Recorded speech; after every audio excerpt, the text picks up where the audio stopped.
দুইজন সাহাবী পরামর্শ করলেন, চলো আমরা যাই দু জাহানের বাদশাহ রাহমাতুল লিল আলামিনের কাছে আমরা যাই। দুইজন সাহাবী রাসূলের কাছে গিয়ে বললেন, ইয়া রাসূলুল্লাহ, ইয়া হাবিবাল্লাহ, আপনার সাহাবী হযরতে আলী রাদিয়াল্লাহু আনহুর পায়ে তীর বিদ্ধ হয়ে গেছে, তীর প্রবেশ হয়েছে। ইয়া রাসূলুল্লাহ, আমরা অনেক চেষ্টা করলাম, তীর বের করতে পারি নাই। আপনার সাহাবী, আপনার জামাতা হযরতে আলী আমাদেরকে তীর বের করতে দেয় না। সে লাফালাফি করে, কান্নাকাটি করে সহ্য করতে পারে না। মদিনার কামলিওয়ালা নবী শোনা মাত্রই বললেন, সাহাবীরা শোনো, আমার সাহাবী হযরতে আলীর তীর তোমরা এমনিতেই বের করতে পারবা না। আমার সাহাবী হযরতে আলীকে তোমরা নামাজে দাঁড়াবার সুযোগ করে দাও। আমার সাহাবীকে তোমরা নামাজে দাঁড়াবার সুযোগ করে দাও। সুবহানাল্লাহ। আল্লাহ নবী সাহাবী হযরতে আলী মর্তুজা নামাজে দাঁড়ালেন। কেমন নামাজ? হযরতে আলী রাদিয়াল্লাহু আনহু নামাজে দাঁড়ায় গেলেন। যেই মাত্র রাসূলের সাহাবী নামাজে দাঁড়িয়ে গেলেন, দুইজন সাহাবী এত সুন্দর করে বিষাক্ত তীরটা ওনারা বের করলেন। বের করে ব্যান্ডেজ পর্যন্ত করে দিলেন। হযরতে আলী অন্য নামাজের মতোই সুন্দরভাবে নামাজটা কমপ্লিট করলেন, সমাপ্ত করলেন। ডানে বামে সালাম ফিরায় তাকায়া দেখে রাসূলের দুইজন সাহাবী ওনার পাশে দাঁড়িয়ে আছে। জিজ্ঞেস করলেন, সাহাবী তোমরা কেন আমার পাশে দাঁড়িয়ে আছো, বিষয় কি? দুইজন সাহাবী বললেন, ও আল্লাহর নবীর সাহাবী আলী, আপনি যে নামাজে দাঁড়িয়েছিলেন, আপনার পা থেকে আমরা যে তীর বের করলাম, তীর বের করে আমরা আপনার পায়ের মধ্যে ব্যান্ডেজ পর্যন্ত করে দিলাম, আপনি কি টের পান নাই? নামাজের মধ্যে তো আপনার কোনো নড়াচড়াও ছিল না। আমাদের মনে হয় আপনি বিন্দু মাত্র টেরও পান নাই। হযরতে আলী তখন জবাবে বলেছিলেন, ও রাসূলের সাহাবীরা শোনো, আমি শেরে খোদা আলী যখন নামাজে দাঁড়িয়ে যাই, আমার মনে মনে তখন আমি অনুমান করি, আমি বুঝি, আমি জানি, আমি যার সামনে নামাজে দাঁড়ালাম উনি সাধারণ কোনো মালিক নন, উনি হলেন তামাম দুনিয়ার খালিকার মালিক আল্লাহ পাকের সামনে দাঁড়ায় যায়। আমি যখন নামাজে দাঁড়ায় যাই, এটা সাধারণ কোনো নামাজ না। আমি তো সাধারণ কোনো মালিকের সামনে দাঁড়াই না, আমি আমার একমাত্র রবের সামনে আমি যখন দাঁড়াই, আর আমি আলী আমার মনে মনে তাকে এই নামাজটা হয়তো আমার জীবনের শেষ নামাজও হতে পারে। এই নামাজটা যদি আমার জীবনের শেষ নামাজও হয়ে যায়, যেন এই নামাজটা কিয়ামতের দিনে আমার জন্য নাজাতের উসিলা হয়ে যায়। এই জন্য আমি আলী যখন নামাজে দাঁড়াই, নামাজে দাঁড়াবার পরে দুনিয়ার কোনো খোঁজখবর আমি আলীর ভিতরে প্রবেশ করে না। সুবহানাল্লাহ। কোন দুনিয়ার কোন বেঈমান কাফের যদি ইচ্ছা করে জান্নাতের আশা করে, এই আশা কি তার সফল হবে? জান্নাতে যাইতে হলে প্রথম নাম্বার শর্ত হলো আপনার ঈমান। প্রথম নাম্বার শর্ত কি? ঈমান। আপনার ঈমান যদি থাকে, বাড়িঘর যদি নাও থাকে, ধনসম্পদ যদি নাও থাকে, আপনার ঈমানের কারণে আপনার সম্মান আল্লাহ পাকের কাছে বেড়ে যায়। হযরতে বেলাল হাফসির আমার আপনার মতো বাড়িঘর ছিল না, গত জুমায় তো বলছি। হযরতে বেলাল হাফসি রাদিয়াল্লাহু আনহু আমার আপনার মতো কি ছিল না? বাড়িঘর ছিল না, দামি গাড়ি ছিল না, ব্যবসায়িক প্রতিষ্ঠান ছিল না, কোটি টাকার মালিকও ছিলেন না, কিন্তু তার বংশ ছিল গোলাম বংশ। গোলাম বংশ হওয়ার পরেও হযরতে ওমর ইবনুল খাত্তাবের মতো অন্তর্জাহানের রাষ্ট্রপ্রধান যিনি, হযরতে বেলাল যখন ওমরের সামনে আসতেন, হযরতে ওমরে ফারুক বেলালের সম্মানে উনি দাঁড়িয়ে যেতেন। বেলালের সম্মানে উনি কি হতেন? দাঁড়িয়ে যেতেন। অথচ উনি একজন খলিফাতুল মুসলিমিন, রাষ্ট্রের প্রধান, আর হযরতে বেলাল হলেন গোলাম। হযরতে বেলাল হলেন কি? গোলাম। কিন্তু গোলাম হলে কি হবে? হযরত ওমর ভালো করে জানে বেলালের সম্মান কম না বেশি? বেশি। যেই বেলালের সম্মান আকাশচুম্বী, যেই বেলালকে আল্লাহ নবী জান্নাতে ঢোকার পরে যেই বেলাল হাফসির পায়ের আওয়াজ পর্যন্ত শুনতে পাইলেন, যেই উটের লাগাম টেনে টেনে আল্লাহ নবীকে জান্নাতের দিকে নিয়ে যাবেন, এই সেই বেলালকে সম্মান দেওয়ার জন্য অর্ধজাহানের রাষ্ট্রের প্রধান হযরত ওমর ইবনুল খাত্তাব উনি উনার সামনে গেলে পরে সম্মান দেওয়ার জন্য উনি দাঁড়িয়ে যেতেন। সুবহানাল্লাহ। তো 1 নাম্বার শর্ত হলো জান্নাতে যাইতে হলে কি লাগবে? ঈমান। 1 নাম্বার কি? ঈমান। ঈমান ছাড়া সব বিফল। কোটি টাকার মালিক হতে পারেন, আপনার কি নাই, সফলতা আসবে না। ঈমান লাগবে। ঈমান হইল সবচেয়ে দামি। ঈমান হইল কি? কোন কোন কারণে ঈমান ভেঙে যায়? আমরা নামাজ ভঙ্গের কারণ জানি, অজু ভঙ্গের কারণ জানি, রোজা ভঙ্গ হওয়ার কারণ জানি, কিন্তু ঈমান যে ভঙ্গ হয় এই কারণ আমাদের অনেকেরই জানা। কোন কারণে ঈমান চলে যায় সেটাই আমরা বুঝি না। কেউ যদি ইচ্ছাকৃতভাবে নবীর সুন্নাহকে নিয়ে কটাক্ষ করে, কেউ যদি ইচ্ছাকৃতভাবে নবীর দাড়িকে নিয়ে কটাক্ষ করে, কেউ যদি ইচ্ছা করে আল্লাহর কোরআন নিয়ে উপহাস করে, কেউ যদি ইচ্ছা করে একজন আলেমের দ্বীনকে নিয়ে কটাক্ষ করে, কেউ যদি ইচ্ছা করে ইসলাম নিয়ে কটাক্ষ করে, দ্বীন নিয়ে কটাক্ষ করে, মসজিদ মাদ্রাসা নিয়ে যদি কেউ কটাক্ষ করে, নিঃসন্দেহে তার যে ঈমান চলে যায় এটা আমাদের জানা নাই। আজ রাজনৈতিক কারণে, প্রেক্ষাপটে কত দলের মানুষ সে যে মুনাফিক হয়ে যাচ্ছে, বেঈমান হয়ে যাচ্ছে তার খবর নাই। দলের ঠেলায়, দলের কারণে নেতা সাহেবকে খুশি করতে যায় কত কিছু যে বলে, তার ঈমান যে চলে যায় এটাই সে বুঝে না। গত পহেলা বৈশাখে দেখলাম এক রাম ছাগল, সে বলতেছে কি জানেননি, যে পহেলা বৈশাখ উপলক্ষে তারেক রহমানকে হযরত দেওয়া হোক। এটা কি তারেক রহমানের সম্মান দিল না অসম্মান করলো? সম্মান দিছে না অসম্মান করছে? সম্মান দিছেনি। যে পহেলা বৈশাখ হিসাবে তারেক রহমান সাহেবকে হযরত উপাধি দেওয়া হোক, উনি কি মৌলানা হইছে হযরত দিবে? এটা উনাকে সম্মান দেওয়া না, এটা একটা মস্কারি করা। কিন্তু আমরা যারা ক্ষমতায় যাই আমরা বুঝি না, বাতাস দিতে পারলে আমরা খুশি হয়ে যাই।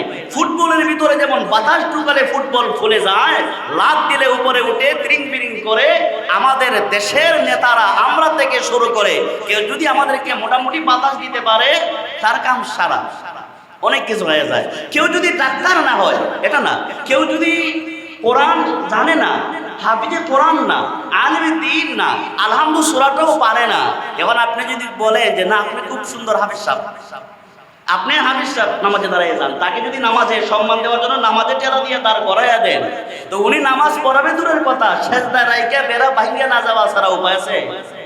উপায় আছে কি? উপায় নাই। একজন হাফেজ সাহেব না তাকে হাফেজ বলা এটা সম্মান দেওয়া না। একজন আলেম না তাকে আলেম উপাধি দেওয়া এটা সম্মান না। একজন ডাক্তার না তাকে ডাক্তার উপাধি দেওয়া এটা সম্মান নয়, এটা একটা তিরস্কার করা। যাই হোক, এটা অন্য প্রসঙ্গ। তো আল্লাহ রাব্বুল আলামিন এই 7টি গুণের মধ্যে একটা একটা করে গুণ আল্লাহ তাআলা বলতেছেন, যে গুণটা গত জুমায় বলেছিলাম। আল্লাহ বলেন আল্লাযীনা হুম ফি সালাতিহিম খাশিউন, যারা, 1 নাম্বার গুণটা হলো যারা নামাজে খুশু হুজুর সাথে নামাজ পড়ে। আরো সহজ ভাষায় বলি, যারা নামাজ পড়ে মনোযোগ সহকারে। নামাজ পড়ে কোন সহকারে? জুড়ে বলেন, মনোযোগ সহকারে নামাজ পড়ে। নামাজে যখন দাঁড়ায় সে সত্যিকারের নামাজেই দাঁড়ায়, এমন না যে নামাজে দাঁড়িয়ে ব্যবসায় চলে যায়, নামাজে দাঁড়িয়ে হিসাব কিতাবে লেগে যায়, নামাজে দাঁড়িয়ে ওই লন্ডন আমেরিকা চলে যায়। নামাজ যখন পড়ে আল্লাযীনা হুম ফি সালাতিহিম খাশিউন, সে যখন নামাজে দাঁড়ায় আল্লাহর জন্যই নামাজে দাঁড়ায়, আর খুশু হুজুর সাথে ইতমিনানের সাথে মনোযোগ সহকারে নামাজ পড়ে। হাজারো নামাজি এমন আছে দেখবেন নামাজে যখন দাঁড়ায় তার ডানে বামে কে আছে এদিকে তার খেয়াল নাই, আসেনি? এদিকে তার খেয়াল আছে? খেয়াল নাই। আবার অনেক মানুষ নামাজে দাঁড়ায়, সে সারা মসজিদের খবর জানে, আসেনি? তো আল্লাযীনা হুম ফি সালাতিহিম খাশিউন, যেইভাবে নামাজ রাসূল সাল্লাল্লাহু আলাইহি সাল্লাম শিক্ষা দিয়েছেন, সেই নামাজ যখন আমার আপনার হবে, সেই নামাজটা হবে খুশু হুজুর নামাজ। একটা ঘটনা দিয়ে আপনাদেরকে সহজে বোঝাইয়া দেব। খুশু হুজুর নামাজ কাকে বলে? হযরতে আলী রাদিয়াল্লাহু আনহু, এই ঘটনা আরো বারংবার বলছি, শেরে খুদা হযরতে আলী রাদিয়াল্লাহু আনহু একটা ঘটনা আছে, যদিও বর্ণনা জয়ীফ, দুর্বল, তারপরও আমাদের এই জানার জন্য শিক্ষণীয় হিসাবে বলা যায়। হযরতে আলী রাদিয়াল্লাহু আনহু কোন এক যুদ্ধে উনার পায়ে তীর বিদ্ধ হয়ে গেল। কি বিদ্ধ হয়ে গেল? তীর। তো তীর বিদ্ধ হওয়ার পরে স্বাভাবিক যদি কারো পায়ে বা কারো শরীরে তীর ঢুকে যায়, ব্যথা লাগে না? ব্যথা লাগে। তো যুদ্ধের ময়দানে যায় আলী রাদিয়াল্লাহু আনহুর পায়ে তীর ঢুকে গেছে। দুইজন সাহাবী অনেক চেষ্টা করলেন, সজোরে টান দিলেন তীর বের করবেন, কিন্তু না, এত বিষাক্ত তীর বের করা সম্ভব না। সবগুলা যেন হুস্ত হাঁটি নিয়ে আসতেছে। হযরতে আলী রাদিয়াল্লাহু আনহু সহ্য করতে পারতেছিলেন না, উনি সুরগুল চিৎকার করে কান্না করছিলেন। তীর বের করার সময় উনি কি করছিলেন? কান্না করছিলেন। তো সাহাবায়ে কেরাম পরস্পরে পরামর্শ করলো কি করা যায়, তীর কিভাবে বের করা যায়। আগের জমানায় তো আর এখনের যে মেডিসিন আছে, ডাক্তার আছে, ইনজেকশন দিয়ে আপনাকে অচেতন করে ফেলবে, আপনাকে বাইপাস অপারেশন করলে টের পাবেন না। ওই জমানায় তো এগুলো ছিল না। এগুলো ছিল না। সাহাবায়ে কেরাম পরামর্শ করে বললেন যে চলো আমরা যাই রাসূলের কাছে। কার কাছে? রাসূলের কাছে। দুইজন সাহাবী পরামর্শ করলেন, চলো আমরা যাই দু জাহানের বাদশা রাহমাতুল লিল আলামিনের কাছে আমরা যাই। দুইজন সাহাবী রাসূলের কাছে গিয়ে বললেন, ইয়া রাসূলুল্লাহ, ইয়া হাবিবাল্লাহ, আপনার সাহাবী হযরতে আলী রাদিয়াল্লাহু আনহুর পায়ে তীর বিদ্ধ হয়ে গেছে, তীর প্রবেশ হয়েছে। ইয়া রাসূলুল্লাহ, আমরা অনেক চেষ্টা করলাম, তীর বের করতে পারি নাই। আপনার সাহাবী, আপনার জামাতা হযরতে আলী আমাদেরকে তীর বের করতে দেয় না। সে লাফালাফি করে, কান্নাকাটি করে, সহ্য করতে পারে না। মদিনার কামলিওয়ালা নবী শোনা মাত্রই বললেন, সাহাবীরা শোনো, আমার সাহাবী হযরতে আলীর তীর তোমরা এমনিতেই বের করতে পারবা না। আমার সাহাবী হযরতে আলীকে তোমরা নামাজে দাঁড়াবার সুযোগ করে দাও। আমার সাহাবীকে তোমরা নামাজে দাঁড়াবার সুযোগ করে দাও। আল্লাহ নবী সাহাবী হযরতে আলী মর্তুজা নামাজে দাঁড়ালেন। কেমন নামাজ? হযরতে আলী রাদিয়াল্লাহু আনহু নামাজে দাঁড়ায় গেলেন। যেই মাত্র রাসূলের সাহাবী নামাজে দাঁড়িয়ে গেলেন, দুইজন সাহাবী এত সুন্দর করে বিষাক্ত তীরটা ওনারা বের করলেন, বের করে ব্যান্ডেজ পর্যন্ত করে দিলেন। হযরতে আলী অন্য নামাজের মতোই সুন্দরভাবে নামাজটা কমপ্লিট করলেন, সমাপ্ত করলেন। ডানে বামে সালাম ফিরায় তাকায় দেখে রাসূলের দুইজন সাহাবী ওনার পাশে দাঁড়িয়ে আছে। জিজ্ঞেস করলেন, সাহাবী তোমরা কেন আমার পাশে দাঁড়িয়ে আছো, বিষয় কি?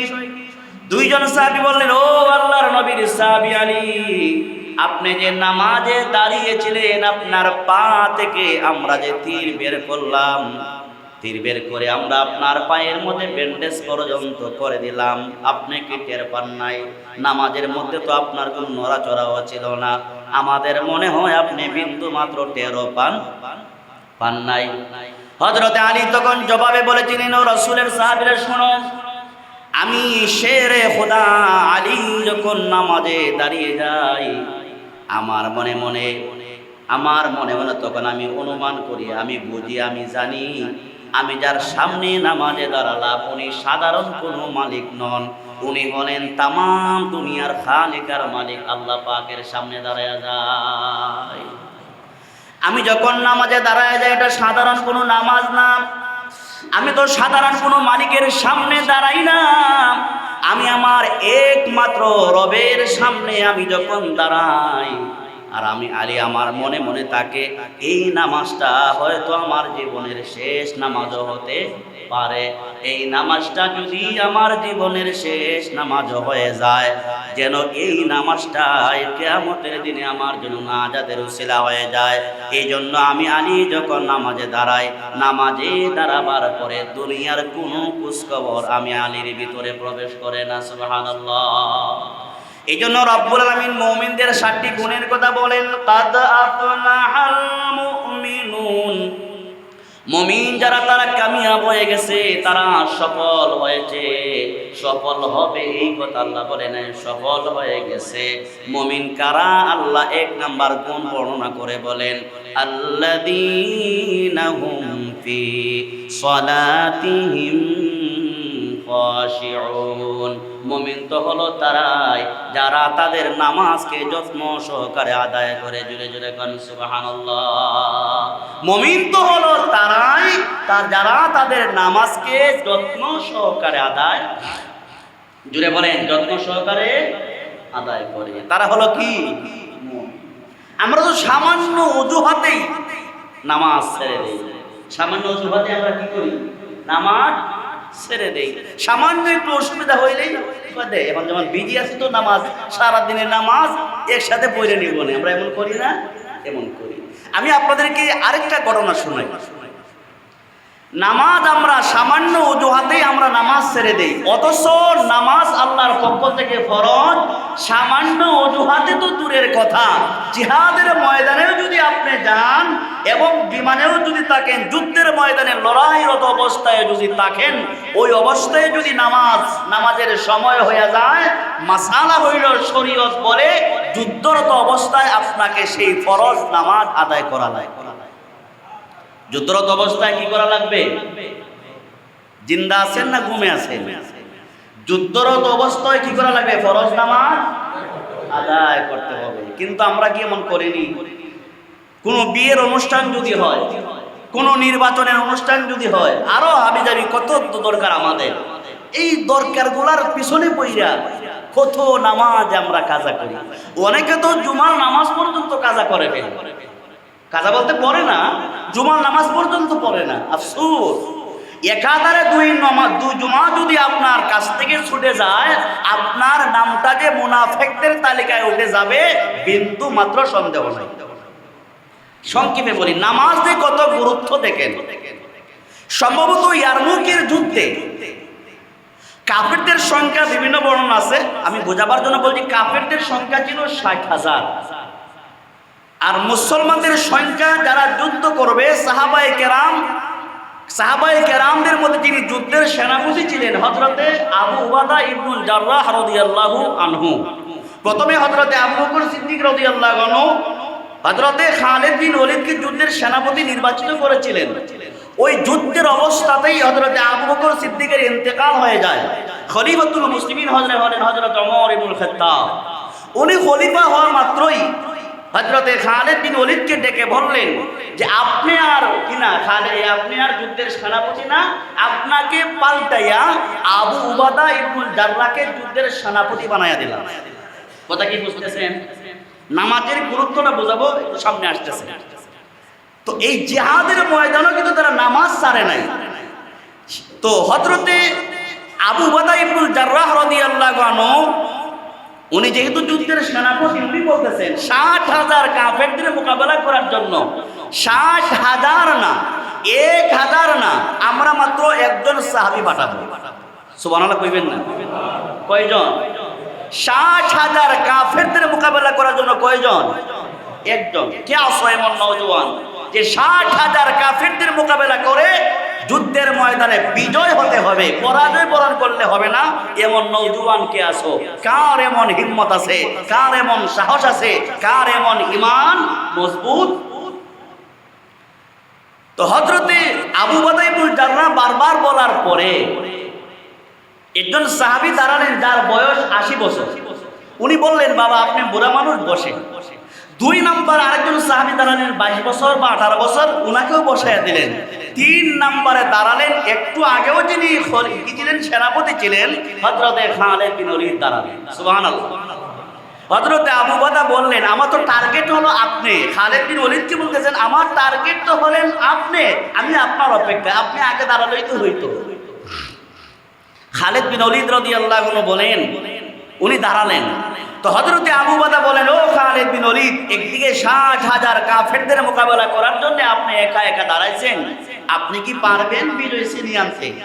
বলে, আল্লাহ পাকের সাহায্য যদি থাকে 60,000 না 60 লক্ষ যদি হয়, আমি খালিদ বিন ওলীদ একা একা যুদ্ধ করে যুদ্ধের ময়দানে বিজয় অর্জন করব ইনশাআল্লাহ।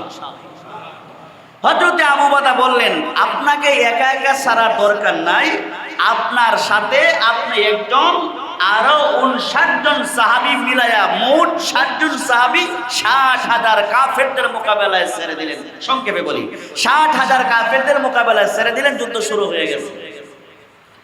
যুদ্ধ শুরু হওয়ার পরে হযরতে আবু উবাদা ইবনুল জাররাহ বলেন, যুদ্ধের ময়দানে তাকায়া দেখি 60,000 কাফেরদের ঘোড়ার পায়ের আঘাতের কারণে ধুলাবালিগুলা উইরা পুরা যুদ্ধের মাঠ অন্ধকার হয়ে গেছে, একজন সাহাবীও দেখা যায় না, একজন কাফেরকেও দেখা যায় না, শুধু যুদ্ধে অস্ত্রের আওয়াজ শোনা যায়। আল্লাহু আকবার, কি শোনা যায়? আওয়াজ শোনা যায়। তুমুল লড়াই শুরু হয়ে গেছে। আসরের নামাজের পরে মাগরিবের আগ মুহূর্তে হযরতে আবু উবাদা ইবনুল জাররাহ কয়েকজন সাহাবীকে নিয়ে যুদ্ধের ময়দানে গেলেন, যুদ্ধের মাঠে গেলেন। বলে সাহাবায়ে কেরাম 60 জন সাহাবীকে পাঠালাম, ওনারা জীবিত আছে নাকি শহীদ হয়ে গেছে, খোঁজখবর নেওয়ার দরকার আছে না নাই? তো যুদ্ধের ময়দানে আবু উবাদা বলেন, যুদ্ধের মাঠে যখন পুষলাম তাকায়া দেখলাম যুদ্ধের মাঠে শুধু লাশ আর লাশ দেখা যায়। কি দেখা যায়? যুদ্ধের মাঠে শুধু লাশ আর লাশ দেখা যায়। লাশ দেখলে দৌড়ায় যায়, দেখি এটা কোনো সাহাবীর লাশ নাকি। লাশের কাছে যায় দেখি না না, শরীরের যে আঘাতগুলো আছে, চেহারা আকার আকৃতি ছিন্ন ভিন্ন হয়ে গেছে, অঙ্গ প্রত্যঙ্গ গুলা ছিন্ন ভিন্ন হয়ে গেছে। একজন মানুষকেও চিনার কি নাই কুদরত, একজন মানুষকেও চিনার কি নাই সুযোগ নাই। আমি চিন্তায় পড়ে গেলাম, সাহাবায়ে কেরাম কি আছে নাকি শহীদ হয়ে গেছে? হযরতে আবু বকর বলেন, আমি একটা উঁচু জায়গায় দাঁড়িয়ে ডাক দিলাম, খালিদ বিন ওলীদকে ডাক দিলাম, ও খালিদ বিন ওলীদ, তোমরা কি আছো নাকি শাহাদাত বরণ করেছো? ডাক দেওয়ার পরে তাকায় দেখলাম হযরতে খালিদ বিন ওলীদ যুদ্ধের ময়দান থেকে যুদ্ধ করে করে শরীরটা দুর্বল হয়ে গেছে, ক্লান্ত হয়ে গেছে। উনি দুর্বল হয়ে গেছেন, ক্লান্ত হয়ে গেছেন। যুদ্ধের ময়দান থেকে হাত উঠিয়ে বললেন, ও যুদ্ধের সেনাপতি আবু উবাদা, টেনশন করবেন না, চিন্তা করবেন না। 60,000 কাফিরদের মোকাবেলা করার জন্য মাত্র 60 জন সাহাবী আপনি পাঠিয়েছিলেন। সারাদিন আমরা লড়াই করলাম, যুদ্ধ করলাম, 60,000 কাফিরদের মোকাবেলা করলাম। 60,000 কাফিরদের মোকাবেলা করার পরে 40,000 কাফেরকে কেটে টুকরা টুকরা করে দিয়েছি, বাকি 20,000 কাফের পালাতে বাধ্য হয়েছে। আর আমরা সাহাবায়ে কেরামদের মধ্য থেকে একজন সাহাবীও যুদ্ধের ময়দানে শাহাদাত বরণ করি নাই। আমরা একজনও যুদ্ধের ময়দানে শহীদ হই না। তো যেই কথা আমি বুঝাইতে চাই, হযরতে আবু বকর বললেন, ও খালিদ বিন ওলীদ, তাকায় দেখো সূর্য লাল হয়ে গেছে। সূর্য যদি অস্তমিত হয়ে যায়, আসরের নামাজ কাজা হয়ে যাবে। নামাজ যদি কাজা হয়ে যায়, যুদ্ধ দিয়ে কোনো লাভ হবে না, ফায়দা হবে না। জলদি করে দাঁড়াও, আসরের নামাজটা তোমরা পড়ে নাও। হযরতে খালিদ বিন ওলীদ তখন যেই কথাটা বলেছিলেন, ওই কথাটা বোঝানো আমার উদ্দেশ্য। হযরতে খালিদ বিন ওলীদ বলেছিলেন, ও যুদ্ধের সেনাপতি, টেনশন কইরেন না, চিন্তা কইরেন না। আমরা 60,000 কাফেরদের মোকাবেলা করার পরেও না জোহরের নামাজও আদায় করেছি, আসরের নামাজও আমরা আদায় করেছি, একটা ওয়াক্তের নামাজকে আমরা কাজা হইতে দেই না। আল্লাহ তাআলা বলেন, কাদ আফলাহাল মুমিনুন, মুমিন যারা, ইমানদার যারা, তারা সফল হয়েছে, কামিয়াব হয়েছে। মুমিন কারা? আল্লাহ বলেন, আল্লাযীনা হুম ফি সলাতিহিম খাশিউন, মুমিন তো হলো তারাই যারা তাদের নামাজের মধ্যে যত্নবান থাকে, মনোযোগ সহকারে নামাজে দাঁড়ায়। এক নাম্বার, আমরা যখন নামাজ পড়বো একদম মনোযোগ সহকারে ধীর স্থিরে যখন নামাজ পড়বো, কার জন্য পড়বো? জুড়ে বলেন, কার জন্যে? আল্লাহর জন্য নামাজ পড়বো। আপনার বাসায় আপনার বিয়ে আসছে, যদি নামাজে না যায় আমাকে মন্দ বলবে, বদনাম বলবে। বেইকে দেখানোর জন্য নামাজে গেলেন, এটা তো আপনি শিরিক করলেন। বেইকে দেখানোর জন্য নামাজ না, কাউকে দেখানোর জন্য ইবাদত না, যাকে দেখানোর জন্য ইবাদত বন্দেগী করতে হবে তিনি কে? কার জন্যে? আল্লাহ বলেন, কুল ইন্না সলাতি ওয়া নুসুকি ওয়া মাহইয়ায়া ওয়া মামাতি লিল্লাহি রাব্বিল আলামিন। আমার আপনার ইবাদত বন্দেগী বলতে যা কিছু আছে সব কিছু যার জন্য হবে, তিনি আর কেউ নন, তিনি হলেন রব্বুল আলামিন। তিনি কে? তো নামাজে যখন দাঁড়াবো, কার জন্য দাঁড়াবো? আমি আপনি নামাজে যখন দাঁড়াবো আল্লাহর জন্য দাঁড়াবো। আল্লাহর জন্য যখন নামাজে দাঁড়াবেন, এমন ভাবে নামাজে দাঁড়াবেন, মনে মনে ভাববেন আমি যে নামাজে দাঁড়াইলাম আমি আল্লাহকে দেখতেছি।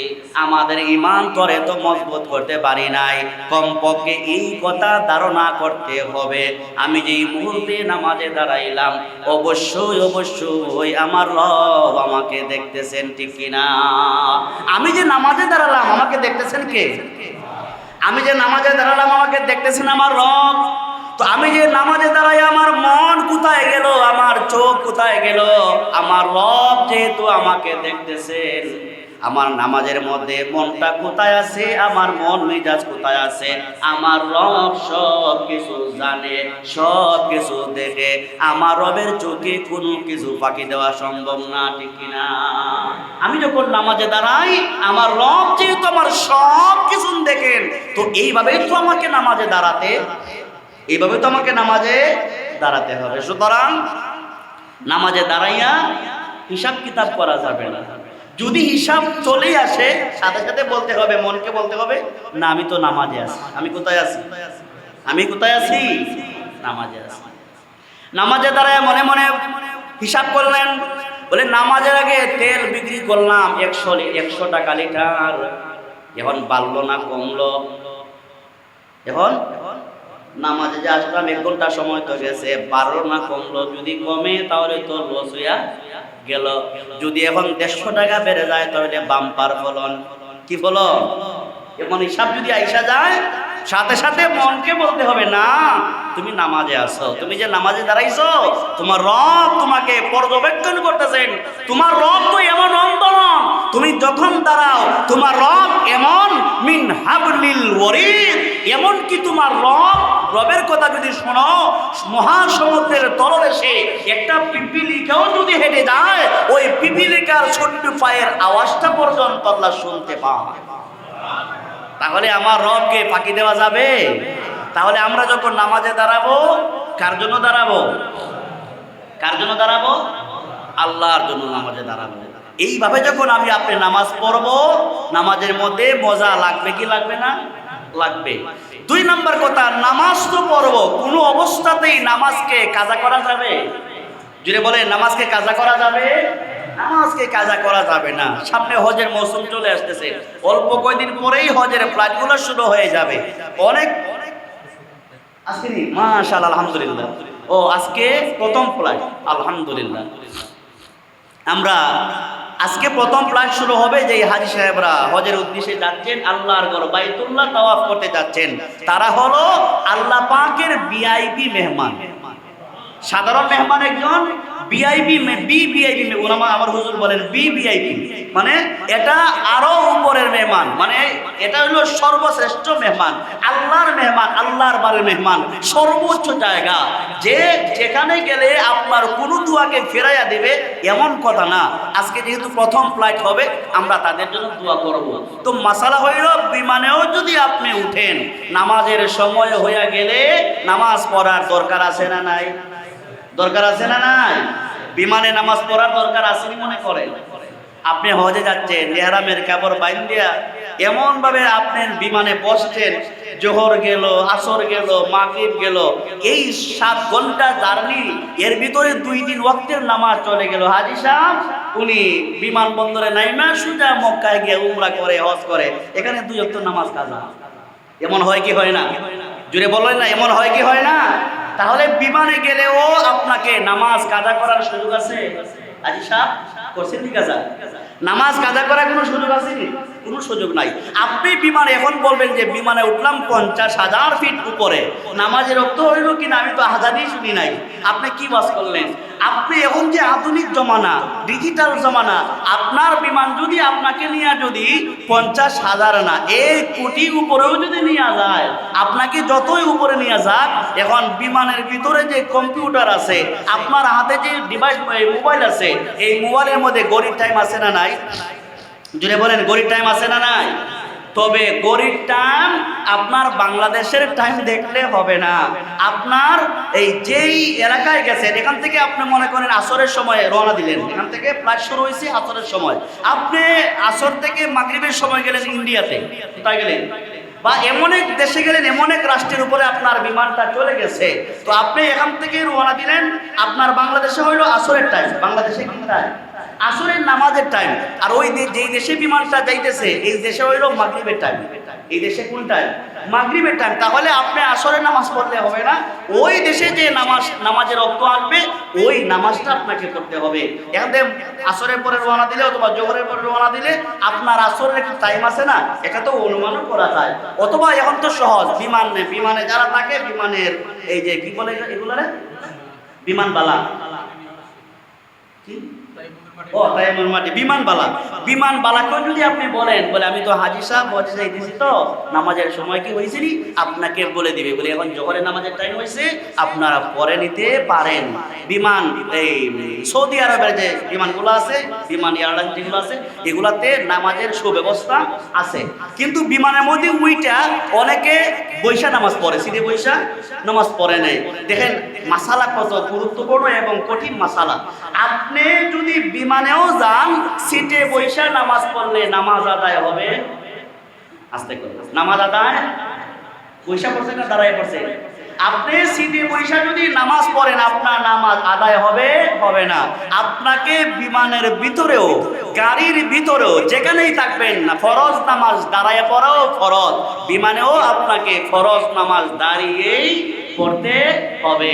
কেউ যদি বিমানবালা যদি আপনাকে ফতোয়া দেয়, বলে আপনি বসে বসে পড়ে নেন, আপনি যদি পড়িয়ে নেন আপনার নামাজ হবে, যখন আপনার নামাজ হবে, বিমানে গেলেও আপনাকে এই ফরজ নামাজ দাঁড়িয়েই পড়তে হবে।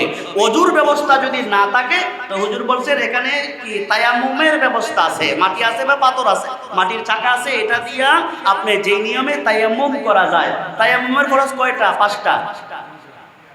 তায়াম্মুমের ফরজ কয়টা? 3টা না 5টা? 3টা। বলে হুজুর আপনি তো মিছা কথা কইবেন না, আপনি যখন 5টা কইছেন তো আমরাও 5টা। তায়াম্মুমের ফরজ 3টা। তায়াম্মুমের ফরজ কয়টা? 3টা। এখন যদি আপনি তায়াম্মুমের মাসালা না জানেন, তাহলে বিমানে তো পেছ লাগিয়ে যাব। আপনি মাটি নিয়ে কি করবেন? বসাইতে থাকবেন, ঠিক না?